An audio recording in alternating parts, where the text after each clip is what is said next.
Are the suburbs around Columbia, South Carolina, the most affordable in America? Well, in this episode, we're going to find out. We are breaking down the true cost of living right here in the suburbs around Columbia. We're talking about Lexington, Irmo, Blythewood, Elgin, Lake Murray, and so much more.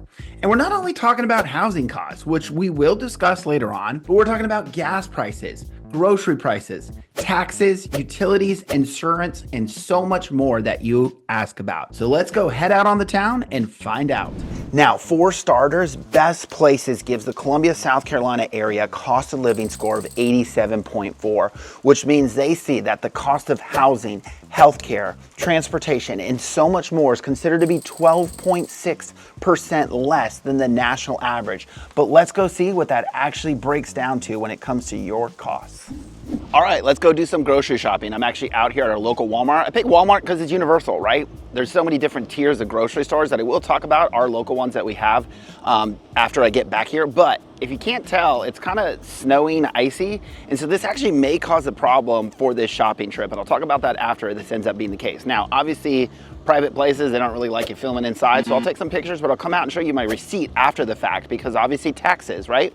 People talk about sales tax. I know some states don't tax groceries, but let me show you that, but let's head inside and hopefully they have some groceries in here. All right, so we were able to get some grocery shopping done, and this is actually a bonus. I will dive into what it cost me, but out here in the South, we are not prepared for things like snowstorms, hurricanes, and so whenever that happens, typically you'll find the grocery stores get wiped clean of the bread, milk, and eggs. I guess everybody wants to make French toast. It's an ongoing joke. Thankfully, that has not happened this go around. I was able to get my grocery shopping done. So I'll show you my receipt here, but give you an idea, I ended up buying bread, milk, eggs, and bananas, and then I got some bacon because we needed bacon. But either way, so came in at white bread. I just did the great value, and that came in at $1.42. Bananas were 50 cents a pound and ended up 1.89 pounds, so 95 cents total. Gallon of milk cost $2.32, and it was a great value whole milk. Then the eggs, we usually go with the more healthy eggs, to be 100% honest. During the spring and summer season, a lot of times we'll go to the farmer's market and pick up those. But so we got the Nellie's brown, free, cage-free, whatever eggs, $5.67. Now the bacon is pricey. $18.98. It's a really good bacon, but either way, and I know people are going to ask about 10 other items and what they cost, you know, like the important things like wine and so many others, but I wanted to give you the basics to at least give you an idea. Total came to $29.34, and to be 100% honest, no taxes. That's right. So I actually, you know, we're always usually buying more than just groceries, so I always see taxes on there, but long and behold, we do not pay. Here, I'll tell you what it is. Sales tax itself is statewide 6%. Some counties may impose an additional 1% sales tax. Now, it says most groceries are not taxable. Any food meant to be taken home and consumed. Items like beverages, snacks, and seasoning are included in here, but hot, ready-to-eat foods are not. So if you go to, you know, Taco Bell, or you pick up something at the chicken they have here, then you're probably still going to pay those sales taxes, but not on the groceries. How about that? Now, with that said, like I said, there's different tiers of grocery stores. And so I want to break them down. Like I said, I chose Walmart because it's universal. Everybody knows what Walmart is, but we do have different tiers. And that's why I did this, because I know, you know, growing up in California, we had Ralph's, Vaughn's, Pavilions. We don't have those over here. So let me break down what we do have so you have an idea. So I'm going to kind of rank them in the order. So you're kind of more rural area, smaller areas. You're going to probably have an IGA, a Piggly Wiggly, or even KJ's. Now, KJ's I would probably rank towards the next tier, which is going to be like Food Lion. So Food Lion, KJ's kind of very similar. Then you kind of step up. Publix, right? That's where they start offering like, hey, do I want to take your groceries to your car? You're going to pay a little bit more for stuff at Publix. Next tier up is going to be Lowe's Food. Lowe's grocery store. That's right. There's a Lowe's Home Improvement, a Lowe's grocery store. If you've never been, very cool store. They got a lot of unique stuff in there. They got the butcher, they got the bakery. Really cool store. They actually have a coffee shop and beer den right there in the store. So you can go get coffee, you can get a beer on tap and do your grocery shopping. Again, going to be the more expensive. We do have a lot of people ask Kroger. So there's 3 Krogers. There's not a ton of them. You got one in Irmo, you got one in Forest Acres, and one out in Blythewood. We do have Aldi. We do have Lidl as well, kind of spread around. We have one Trader Joe's. It's going to be over in Forest Acres. Whole Foods, same thing, over in Forest Acres as well. There's a couple fresh markets around. On a smaller, healthy type options, you have 14 Carat in Lexington. There's a bunch more, like I said, smaller shops all around the area. We do have Targets that, of course, have their grocery shopping. We have Walmarts I could talk about. There's one Costco. It's going to be over in the Harbison area if you do have a Costco membership. There's 3 Sam's Clubs, going to be one in the same area, and then the other ones are in Columbia. And then we do have, if you don't want membership, U.S. Food Chef Store. This is going to be a bulk non-membership store. And then, of course, there's Dollar Generals on every single corner, and then Dollar Trees. Now, I'm making this January 10th. Now, I know a lot of y'all probably won't remember what grocery prices were on January 10th in your area, but one of the fun things about YouTube is some of y'all may be watching this in June or July, and prices of gas, prices of grocery may be different than they were back in January. So that's why I want to give you some context of this, just in case, things change over the time. All right, let's talk about gas prices. So out here at Costco, and it's at $2.57 today. Now, I understand that not all of you have a Costco membership or want to drive across town to Costco every single time to get gas. But obviously it's the least likely to manipulate because there's only one Costco in town. Either way, we are gonna hop into the office. I'm gonna take you up on Gas Buddy so you can see what the average prices are around town, because I know this is a big thing for a lot of people. And for reference, right now it's January 9th. I know you may not remember what gas prices were on January 9th in your area, but hopefully this gives you a good idea. All right, so obviously gas prices can easily be manipulated because I can show you the cheapest gas station around town or the highest gas station around town, but hopefully this here using Gas Buddy can give you kind of an idea of the average prices around the area. Outside of that, to give you an idea, we are considered the 13th lowest gas prices in the entire nation.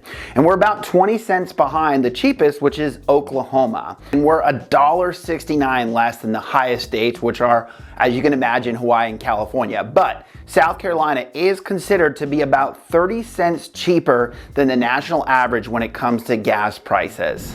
And for those of you that don't know who I am, who's like, who's this guy that is taking us on groceries trips to Walmart? My name is Brandon. My team and I of local real estate agents have truly been helping people from all over the country relocate right here in the Midlands of South Carolina, Lexington, Columbia, and the Lake Murray area. So don't hesitate to reach out. That way you don't have to go at it alone.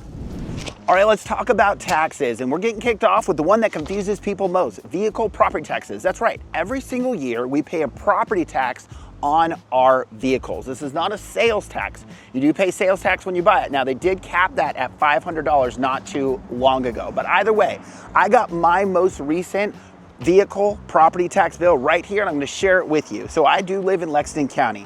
They assessed my vehicle. I drive a 2023 Honda Ridgeline at $25,170. Now, Kelly Blue Book actually shows my trade-in value at $33,000. So I've always told people their depreciation calculator actually works in your favor.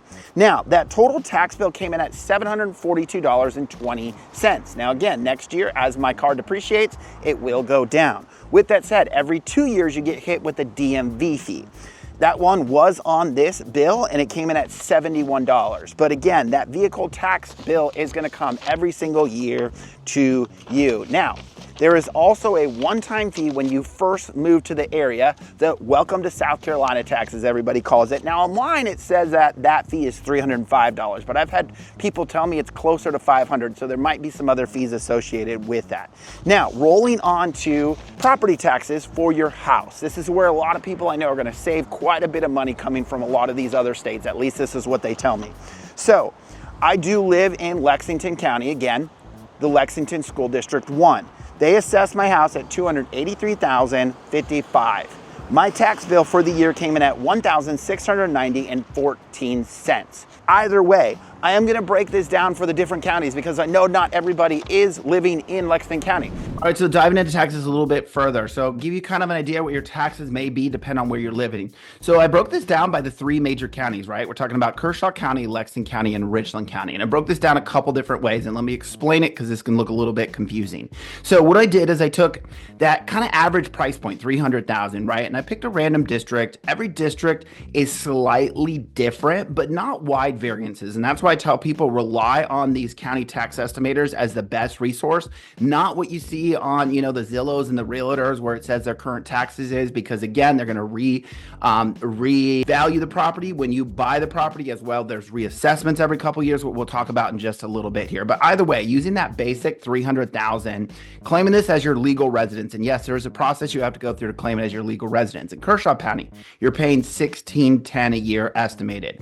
Lexington County, as you can see, same. You're paying $1791, and the highest is going to be Richland County, $300,000. You're paying $2,065. Now, these bottom ones down here, what I did is I took secondary residence. Kershaw County's wasn't working at the time I pulled secondary residence, so I'll talk about what that is on the left here in just a second. But if you are claiming this as your secondary residence, it's not your primary residence, it's a rental, or you got another primary residence in another state, this is what you're looking at. $300,000, again, non-legal residence, $8,925. Yes, that is correct. It is significantly more if it is not your second or your primary residence. Richland County, as you can see, $8,125 is what it jumps to.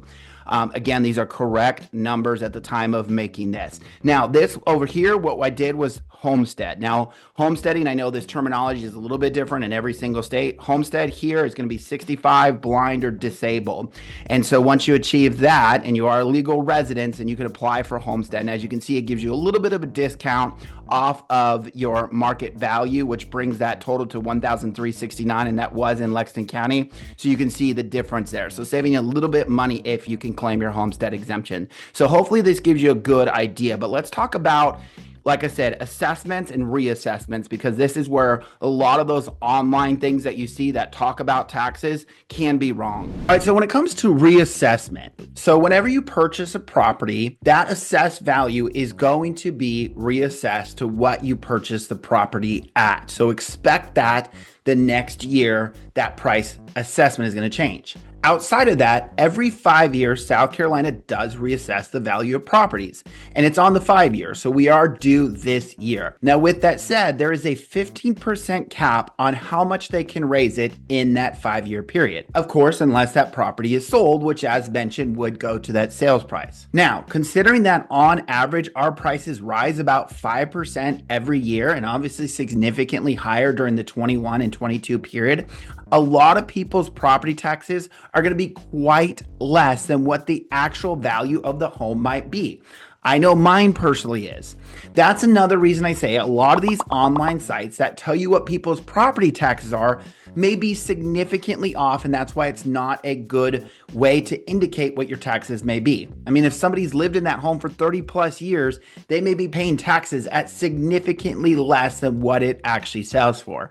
So don't rely on those things that you see online, not only because of that, but again, because of the secondary property tax rates that I see so many time and time again that people say, I don't want to look at this house, their tax rate for whatever reason is high. Use those tax estimators online. Again, each district is slightly different, but there are not massive variance from one area to another within a county, that a lot of times what you're seeing is simply due to the facts that I just mentioned. And stick around, because we're still going to be diving into housing costs all around the Midlands of South Carolina, including new construction, an area where people are saving so much money moving to the area. We're also going to talk about one other big factor I've heard come up more and more that people are moving to our area to save money on. But let's continue on. Now, I tell people all the time, I am not a CPA and I am not a tax advisor. So of course, consult with your tax advisor whenever you are going through this. I'm just sharing the information right here on the line from the Department of Revenue. So one of the first things is income taxes. So as you can see, in 2024 goes from 0 to a top rate of 6.2%. Now, they don't have the breakdown here, but in prior ones I could find, basically once you pass $15,000 a year, you're hitting that top percent of that 6.2%. Below that is where you may see the 0 or less, and different years had different tiers. But expect, if you're making over about $15,000 a year, that higher number of 6.2% for 2024. Now let's talk about retiring in South Carolina when it comes to taxes. Obviously, we have a lot of people coming to our state to retire. I'm going to make an entire video about this, but let's dive into this again, coming right from the Department of Revenue in South Carolina. Again, consult with your tax advisor when it comes to this. But military retirement income tax deduction. All military retirement pay included as taxable income is exempt from South Carolina individual income tax, no matter recipient's age. A surviving spouse receiving military retirement income from their deceased spouse can also claim this deduction. Now, let's talk about retirement income. A lot of people ask about this. Hey, I'm receiving retirement from another state. Do they tax it here? An individual taxpayer receiving income from a qualifying retirement account may deduct up to $3,000 of qualifying retirement income annually until reaching age 65 and up to $10,000 annually after reaching age 65.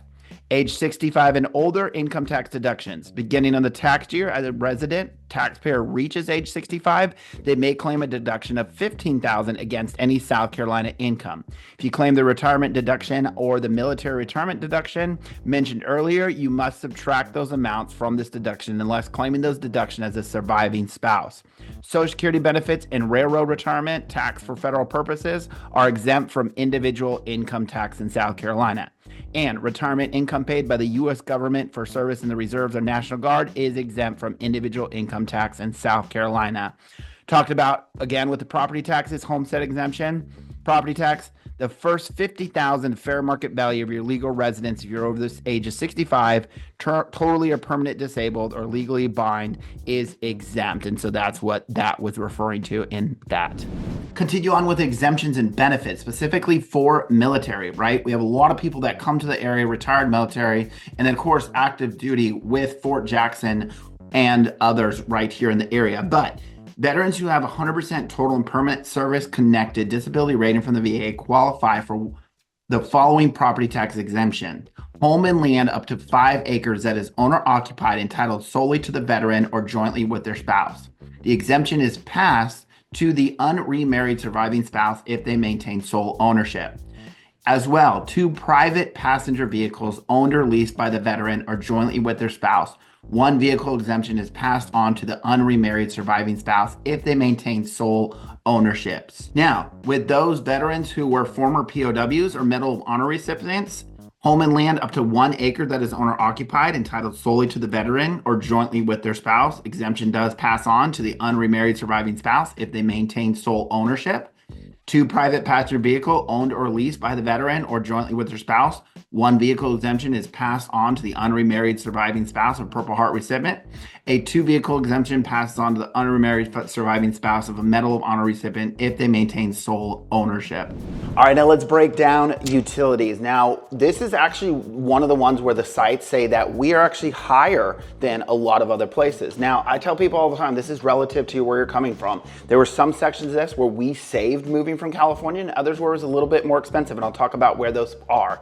But I know a lot of this is going to be dependent on you, your family, and your house. To give you an idea, there's 4 of us living in our house. It's my wife, me, and my 2 kids. We are in a 2019 3,600 square foot house.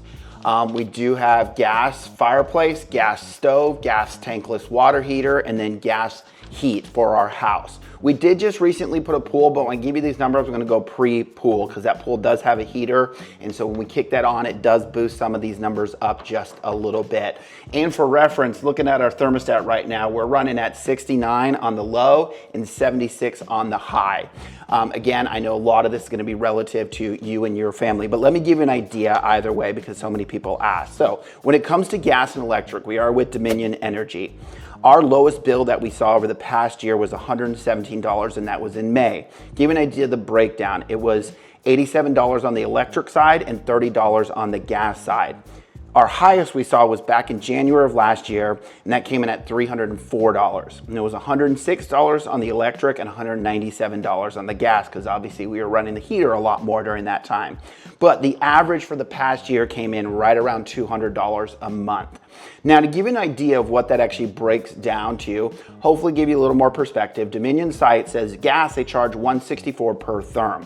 When it comes to electric, they say under 800 kilowatts, they charge $0.138 during the summer, and if you go over, it jumps to $0.152. In the winter, the under is still the same, but the over drops to $0.1328. Now, let's jump over to water and sewer. This is actually one that was a little bit different for us because in California, our sewer is actually included in our tax bill, so we only paid water. So this is the one that we saw jump. Now, to give you an idea of what we paid. So the lowest bill that we saw for both water and sewer combined is gonna be $87. The highest we saw was $179, obviously when you're running those sprinklers during that spring and summer time. But to give you an idea, the average over the last year for water and sewer for us with joint municipal was $134. Now, give an idea of what that breaks down to. So they're gonna have a metering fee. 3/4 inch standard is gonna be $25.42 a month. Metering fee though, to give you an idea, they charge $6.14 per 1,000 gallons of water. Charge 8.01 per 1,000 gallons of sewer. Now in sewer, they do cap it at $80.10. So once you go above that, they stop charging you sewer. Now the other thing, trash. So depending on where you live, this is gonna be a little bit different. If you're in some of town of Lexington, some of the city areas, this might be included in your taxes. Richland County, same thing. They're gonna send you a bill for this through your taxes. We live in unincorporated Lexington County. In an unincorporated Lexington County, it's actually a choice if you wanna sign up for trash services. And why I say it's a choice is because they actually have free county dumps that you can go to, and some people do elect to take their trash to the dump and drop it off. However, we do curbside. And so to give you an idea, we pay $96 a quarter, and that's gonna include our trash as well as our recycle. Again, I know some of this is gonna be different because there are different providers out there when it comes to electric, when it comes to water, when it comes to sewer, and when it comes to trash. And so again, hopefully this gives you a general idea of what utilities might be, but again, keep in mind it may be different for you and your family. Let's talk about healthcare costs real quick. And just to be 100% honest, this was a tough one for me coming from the healthcare industry. Just to be 100% honest, a lot of healthcare costs end up coming down to your insurance, right? Depending on what insurance property you have, it's gonna determine what your deductibles are, how much they're covering, how much they're not covering. Now, most of the sites put us kind of right around that average cost when it comes to healthcare. But to give you an idea, we have pretty much 4 hospital systems around the area. We have Prisma Health, they're gonna be the biggest. They have the major trauma center, downtown Columbia. Next biggest is probably gonna be Lexington Medical Center. They have their main facility over kind of the West Columbia area. Next is gonna be what used to be Providence Hospital, but was recently purchased by MUSC. Then last you have the Dorn VA Hospital over near Forest Acres. All right, so let's talk about insurance. This is probably one of the biggest things I've heard over the last couple years. A lot from Florida, but obviously we know this is something that's impacting areas like Louisiana, parts of Texas, California, and so many others. And so I'm gonna break down our insurance costs. Now, of course, I tell people all the time, remember, this is gonna be predicated on you, your household, and so much more. But let's give you an idea. So again, I live in a 3,600 square foot house built in 2019. And yes, we did recently put a pool in. And so with that, we added that extra insurance to cover the pool as well as bumped up our liability insurance at the same time. But to be 100% honest, it really didn't change our rates by that much. And our insurance for the year comes in at $1,531. We are currently with State Farm. In the past, we had been with Travelers Insurance. I tell people all the time, there's a lot of options out here. We're not seeing many of them disappear from our area, so you should have some options if there's a preference that you have. Now let's talk about flood insurance, because this is something that gets brought up a lot. Now, with us being much more inland, flooding is not as big of a concern as per se along the coast. We do still have some low-lying areas that do still require flood insurance, but to give you an idea, I've helped over 100 people buy and sell right here in the Midlands of South Carolina, and I've had yet to have one house sold that was required to have flood insurance. So it's not a very prominent thing, easy to avoid. Of course, reach out to us and we can talk to you about where those areas are. Now let's talk about auto insurance. Again, going to be very predicated on the cars you drive, your driving record, and so much more. But to give you an idea, same thing still with State Farm with that. I drive a 23 Honda Ridgeline. I put a lot of miles on my vehicle, as you can imagine, with my career, but I come in at $1,377.70 for the year for me. My wife, she drives a 2019 Pilot. She drives a lot less miles than me. Both of us have 0 points on a record.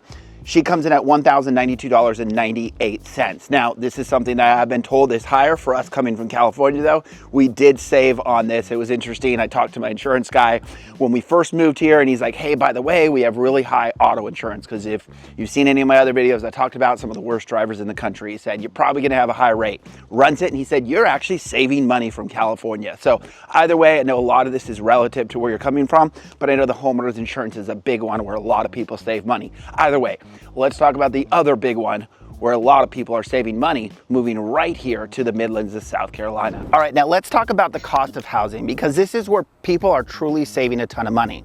So according to Best Places, the cost of housing right here in the Columbia area is 26% lower than the national average price. And what that equates to is about $100,000 less than the national average price for a home. And to get that, I'm not talking about living out in the middle of nowhere in rundown houses that need over $100,000 worth of work, right? We've seen those houses. This neighborhood I'm actually standing in, you can literally buy a brand new home for $150,000 less than the national average price for a home. But let's break down what homes actually cost right here in the Midlands of South Carolina, so you can get an idea of what that means in the different areas you may be considering.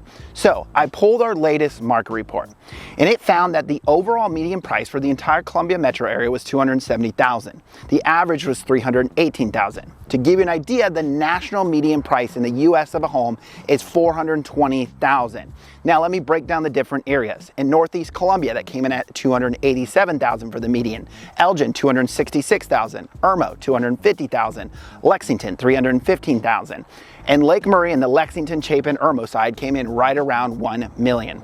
Now, new construction, right? I know so many of you ask about this. We saw in that report about $340,000 on average, but right here in Lexington, in this neighborhood, they literally have homes listed from $269,000 and up. And I've actually been able to get my clients incentives, helping them save even more. As well, we have townhomes listed in our area from just under $200,000, and single family homes starting in the low 200s. Now this begs the question, is the Midlands of South Carolina this hidden gem that is affordable? Because I know personally, as I've gotten to travel the country, there's some really affordable places, but you pull in and you understand why real quick. And that's why you'll want to check out this playlist here, where I actually break down all the areas we're talking about, the Lexington, Columbia, and Lake Murray area, so you can see, is this an area that you would consider living? Is it that hidden gem that is one of the most affordable places in the United States?